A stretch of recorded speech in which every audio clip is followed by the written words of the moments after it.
morning class. As we know that we are going through chapter 7 from the Flamingo, and the title of the chapter is The Interview. And this chapter is written by Christopher Sylvester, and we are going through part 2 of this chapter. This part 2 is an interview of the famous professor Umberto Eco, and the name of the interviewer is Mukund Padmanabhan. Children, the interviewer puts so many questions from the professor, and the professor gives the appropriate answer to each and every question.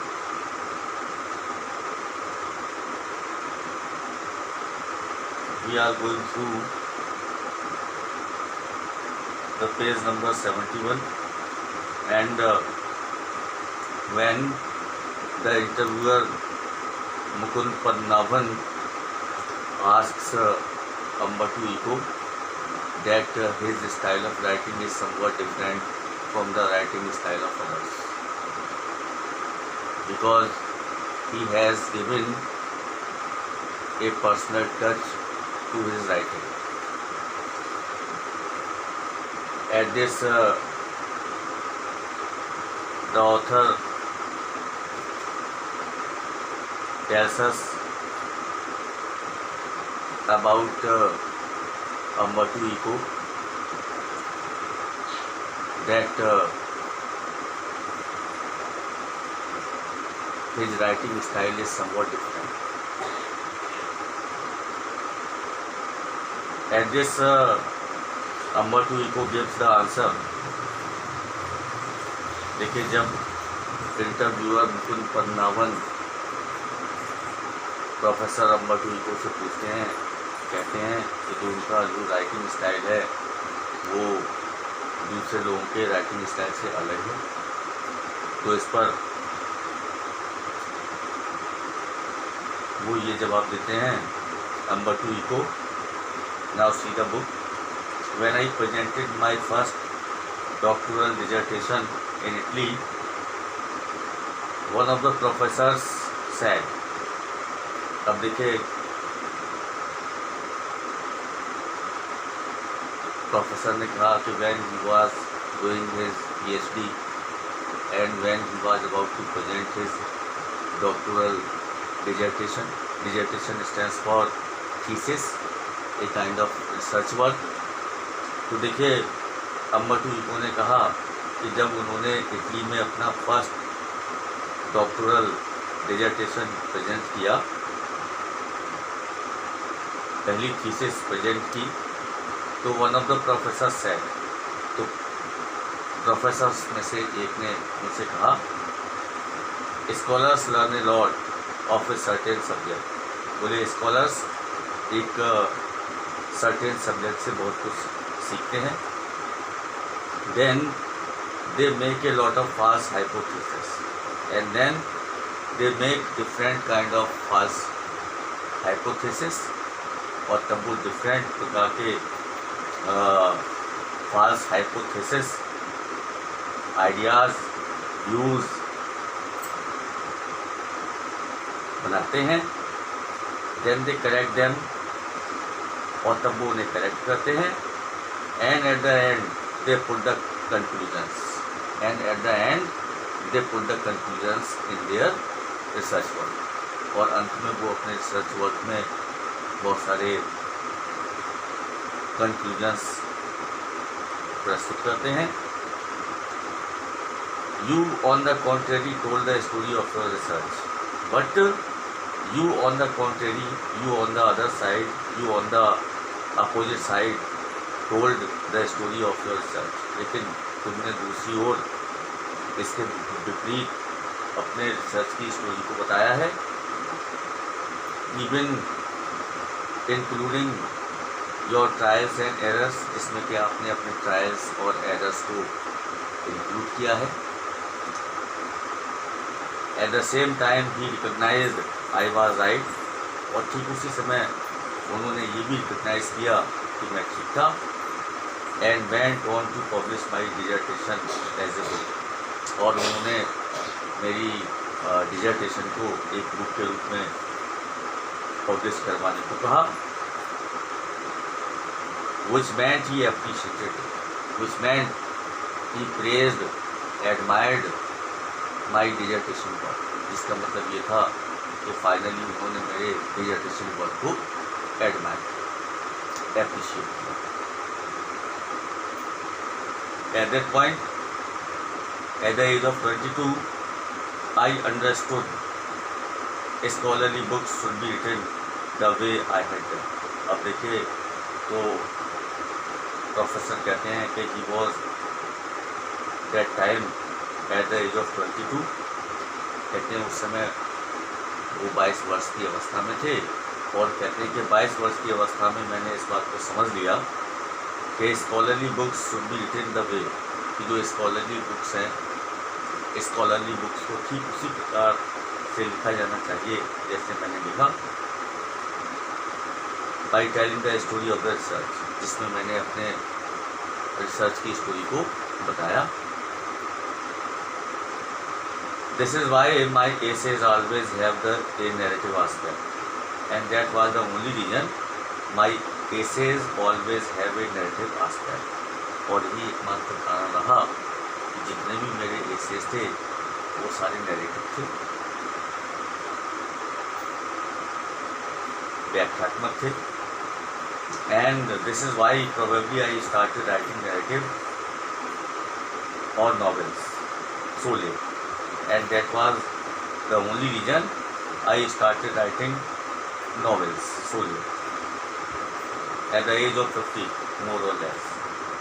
और यही एकमात्र कारण था, संभव था कि मैंने narratives को अर्थात नॉवेल्स को लिखना आरंभ किया। थोड़ा लेट आरंभ किया, लगभग 50 वर्ष की अवस्था में, उससे ज़्यादा या कम, एट द एज ऑफ 50 मोर और less.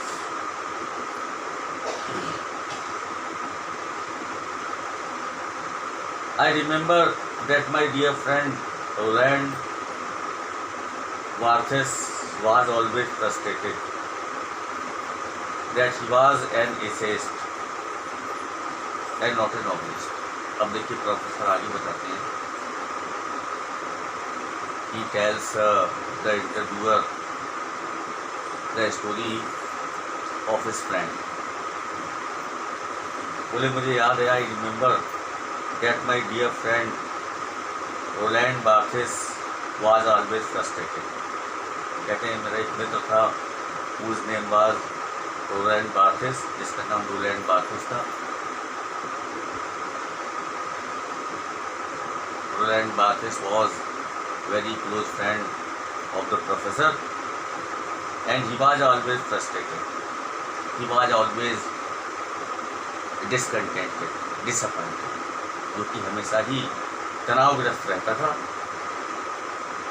That he was an essayist and not a novelist, कि वो एक essayist था, कि वो एक निबंधकार था, ना कि novelist, ना कि उपन्यासकार।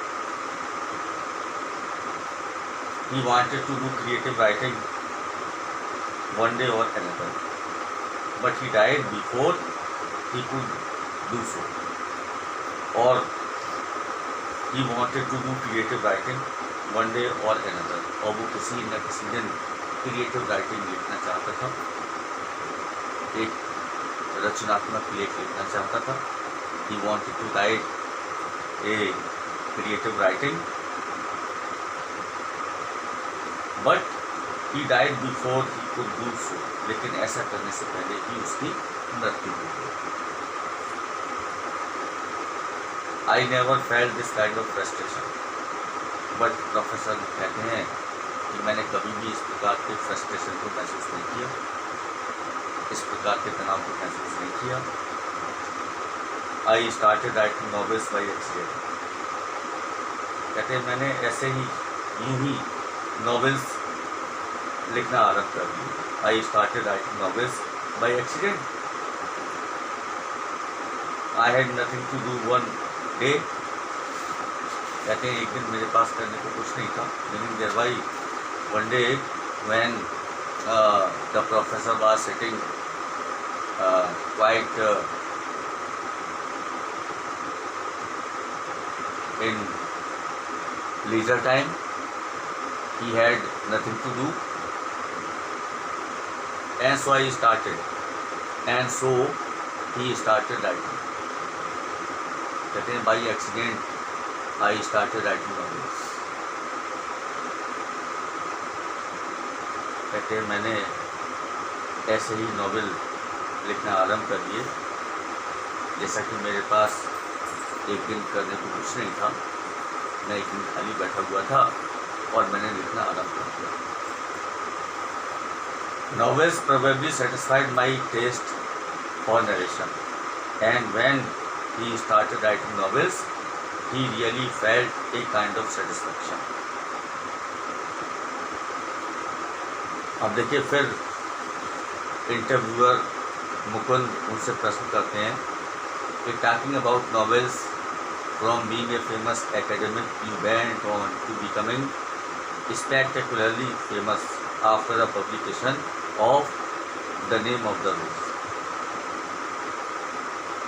Talking about novels from being a famous academic, एक फेमस एकेडमिक होते हुए जब आपसे आपके नॉवेल्स के बारे में बात की जाए तो ये पता चलता है कि the Name of the Rose novel whatever was written by you, कि the Name of the Rose novel जो आपके द्वारा लिखा गया और उसके पब्लिकेशन के बाद आप बहुत ज़्यादा फेमस हुए।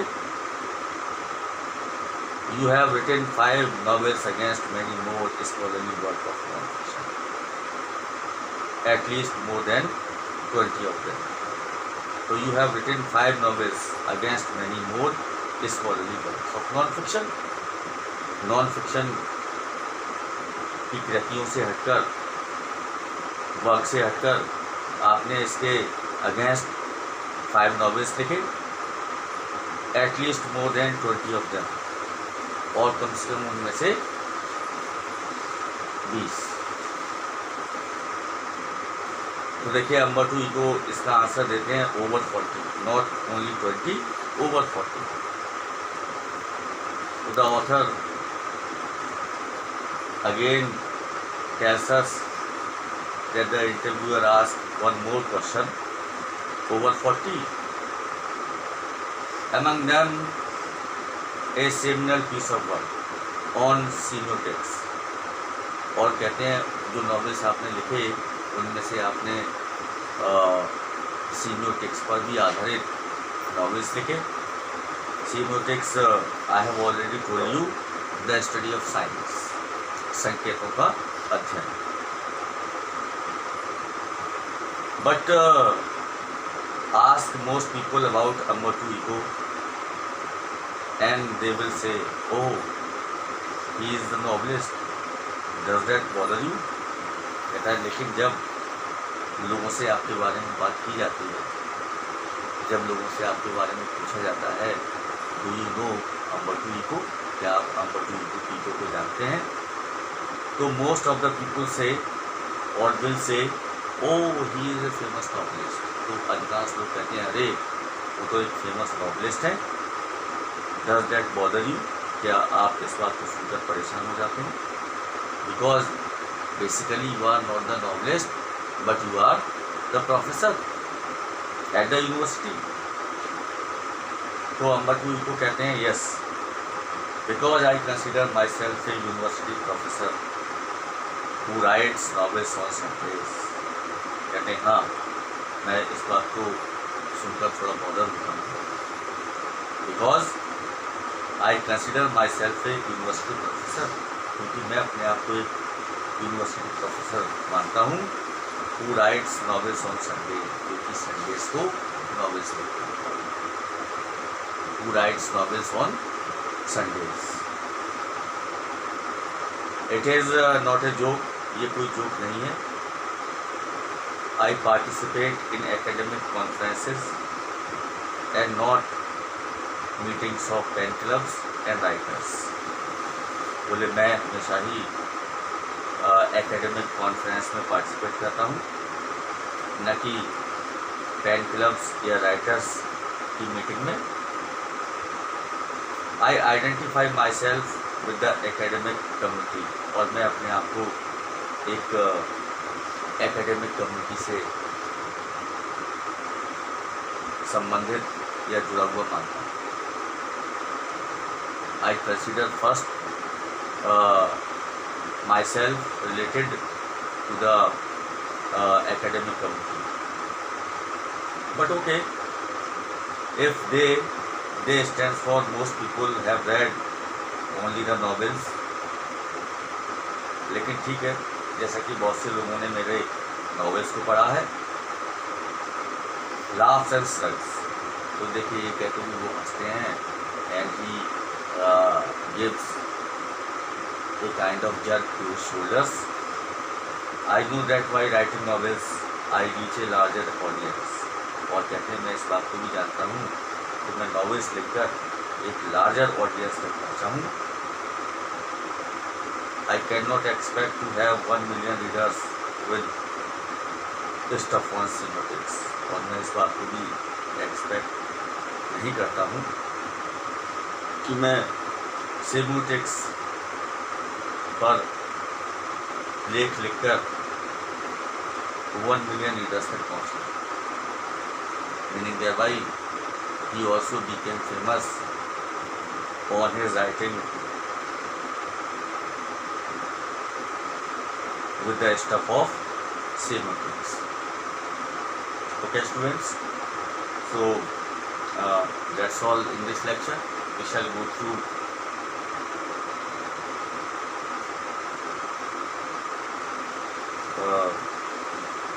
the next lecture in the next video.